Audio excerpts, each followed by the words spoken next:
We're going to examine the wrist today, and the best transducer for this examination is the L25 with a small footprint. We'll check that the exam type is correct. We're doing an MSK type of exam. For orientation, there is a marker here which corresponds to the turquoise dot on the screen. Keep this marker proximal when I'm examining longitudinally and medial when I'm examining transversely. And we'll start the wrist on the dorsal surface and examine transversely first. There are 6 compartments, beginning with the first compartment at the base of the thumb and the 6th compartment near the ulnar styloid.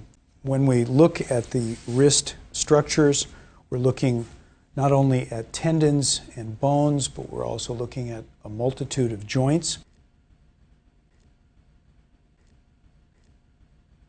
If I come over here to a middle portion, we're looking at carpal bones here. With the presence of synovitis, we would have hypoechoic or anechoic fluid and thickening of synovium at these recesses, which are the joints. None of that is present here. We'll move over to the extensor tendons of the thumb, where you can sometimes see De Quervain's tenosynovitis. And here is a nice view of one of the long tendons of the thumb. These extensor digitorum tendons here are normal in appearance on cross-section. These are the 2 thumb tendons that you see right over the distal end of the radius, which is right here. This then can be traced distally out toward the thumb, and these tendons and their peritendinous tissue can be examined carefully. On the other side of the wrist, toward the ulna, we have a very nice view of the extensor carpi ulnaris tendon, which is one of the largest extensor tendons in the wrists and easiest to see.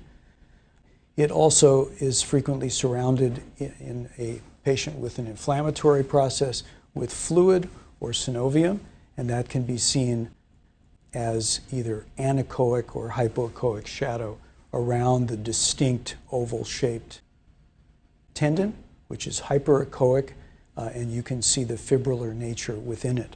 If we look longitudinally, keeping this dot proximal, and find that extensor carpi ulnaris tendon, you can see these parallel lines which are going from left to right. There are areas that are hyperechoic alternating with hypoechoic. This is a normal appearance of the tendon. You can also visualize peritendinous tissue, the retinaculum, which is up here. And deep to this is the distal part of the ulna, first part of carpal bones, and triangular ligament is in here. Next, we look at the volar or palmar surface of the wrist. And most of the time, we're going to be looking at the median nerve in this area. Again, the transducer marker is placed medially. This structure here is the median nerve. We can go toward the radial side and see the artery, the hypoechoic or anechoic area that has a small pulsation. Sometimes checking color Doppler signal or Doppler signal is helpful. And the median nerve then is seen right here in the middle. On the ulnar surface, going in this direction, is the ulnar artery.